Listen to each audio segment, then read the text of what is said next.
Morning, everybody. How you doing? Welcome back to the Spurs Talk Show. This is episode 2 of the day, and 240 or something overall of Tottenham walks at the Spurs Talk Show. How are you?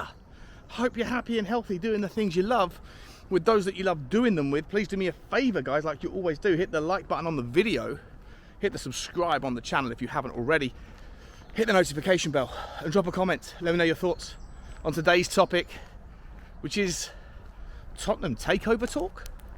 Mark Ogden of Espn fame came out yesterday, or the day before yesterday I think it was, and said similar kind of stories as to what we've heard before, really, that if whoever it is that buys Manchester United, Sheikh Sheikh Jassim of Qatar, or Sir Jim Ratcliffe of Ineos Group, the unsuccessful bidder, if it happened to be Sheikh Jassim, would turn his attentions to Tottenham Hotspur.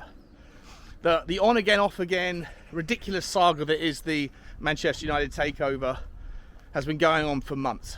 It basically started, I think the club was put up for sale in November. I remember talking to you guys in November about how it's impossible, in my opinion, to beat 4 or 5 different teams that happen to be owned by nation states. 1, maybe. 2, difficult. 3 or 4, ridiculous. And it looks that it's going to be that way, right? Newcastle's owned by Saudi Arabia. Chelsea aren't owned by Saudi Arabia, but they are indirectly invested in by Saudi Arabia. And there's all these kind of stories that are coming out now with regarding the Saudi Arabian money taking players back to Saudi Arabia, then maybe loaning them back out into the top 5 leagues. It's within the rules, but I mean, it's difficult to be okay with this if you're watching it happen and you're not a beneficiary of it.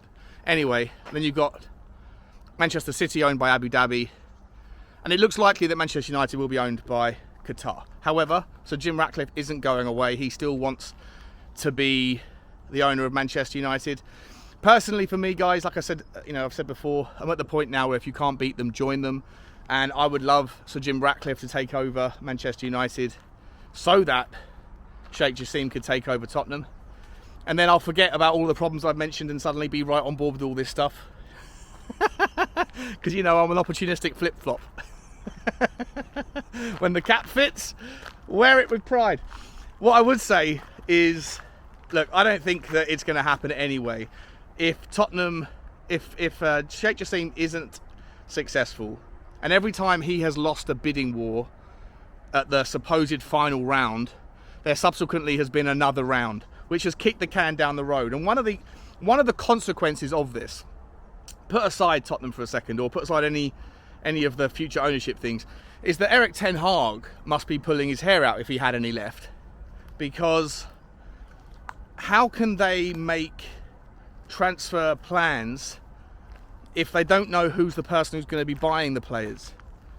This should have been done for Manchester United by now, because we're already into the transfer window. Pre-season's just around the corner, and Manchester United, they might be buying Mason Mount, maybe they're not buying Mason Mount. They were looking at Jurriën Timber, but they can't go after him at the moment because, again, maybe they do or don't know who's going to be paying and writing the checks. So he might be going to Arsenal.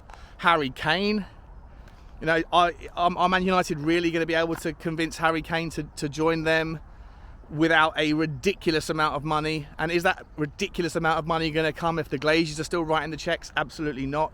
So if the Qataris were to come in, they maybe want that statement signing, and maybe they'll write a ridiculous check to Daniel Levy and he might just accept it if it's that ludicrous. Is it going to happen if it's Sir Jim Ratcliffe? I don't know about Sir Jim Ratcliffe. He hasn't really done too much with Nice.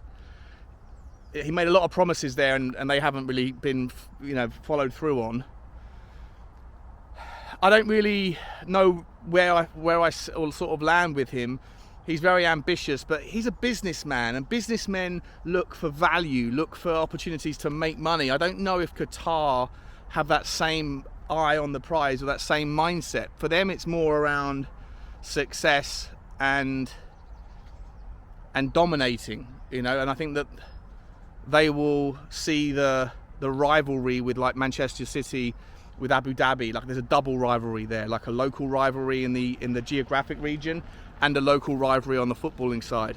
And you've got Saudi Arabia and Newcastle United. Like you can imagine and envision Manchester United spending ridiculous sums of money and maybe paying over the odds for certain players under the Qatari model. But look, if Qatar ends up being unsuccessful with the bid, if it does go to Jim Ratcliffe's way, or if the whole thing falls apart, then according to Mark Ogden, Qatar are not going to go away. They're not going to just suddenly give up their interest in owning a football club just because they can't get Manchester United, even though Sheikh Jassim is a United fan and that's where his priorities lie. That according to Ogden, they're going to turn their attention to Tottenham. And maybe, just maybe, it's not just Sheikh Jassim and the Qatari situation that might be doing that. Remember, I think we can remember from February, there were rumours about MSP Capital and their owner, Jam the Jeffy, who was potentially interested in Tottenham.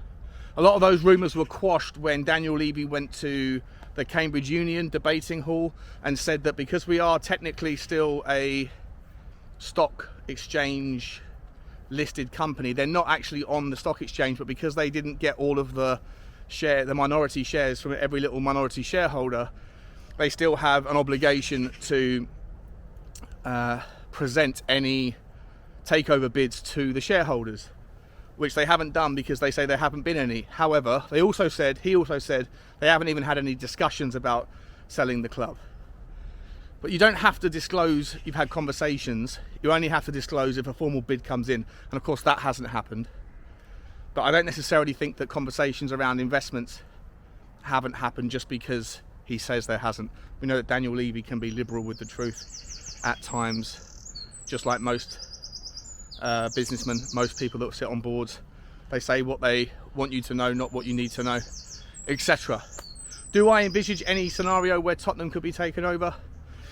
Look, I think maybe I'm saying this with my heart more than my head, because I do feel like at the moment, the way that football is moving, that Tottenham realistically don't really have a chance of any kind of prolonged competitive success, whether with Daniel Levy at the helm or someone who makes, a consistent line of better decisions regarding our playing squad.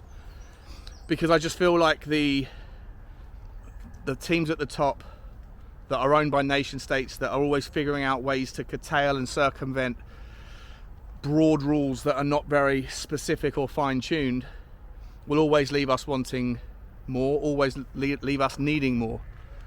But I do think that there will be one or two other clubs that will end up being bought by a sovereign fund, whether that is the Sultan of Brunei, whether that is, or the Kingdom of Brunei rather, whether that is one of the other states in the Middle East. There's not that many left, but I can envision one or two more. Or whether it be something like MSP Capital that would come in via a private equity group that has interests in America, specifically with regards to Tottenham. And Daniel Levy apparently put in a request, or put in an application to discuss with the NFL the chance of bringing a London team and to set up an NFL training headquarters, all these different things that are going on in the background. Maybe, just maybe, there will eventually be an interest to be taken over by an American-based private equity group that may, in the same scenario as with regard Todd Bowley's group and Clear Lake Capital, that may also have separate investment from Middle Eastern backers. That would be the case with Jan the Jaffe for MSP Capital. That story did say that it would be, the majority owned by private equity, a lot of debt on the books, but also there would be Middle Eastern investments as well. And so, that might be the best case scenario. For me, it would be nice to have access to more money. It would be nice to have access to people who, whether directly or indirectly, consider success and domination and the ego of being the best, if that has a higher placing in the priority list than just making money, is what it appears to be with Daniel Levy and Joe Lewis. That would be, of benefit to Tottenham fans. Whether or not that's going to happen anytime soon, I'd be very surprised if Mark Ogden is saying what he's saying through any specific new insight, although he does claim that he's spoken to people that are familiar with the situation, and that he's saying it with confidence that should Sheikh Jassim fail with Manchester United, then he will absolutely turn his attentions to Tottenham. Whether Daniel Levy has any intentions of walking away right now with the project around Tottenham unfinished is unclear.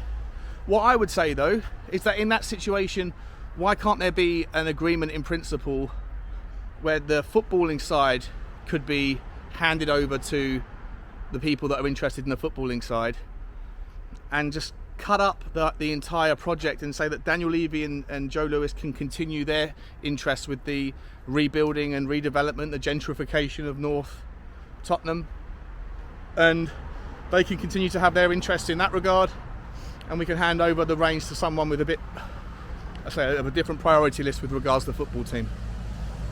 It remains to be seen, guys, but I just thought I'd drop you. For me personally, I don't really see much happening in this regard anytime soon, but it's out there in the news. Mark Ogden's mentioned it, so I thought I'd mention it too.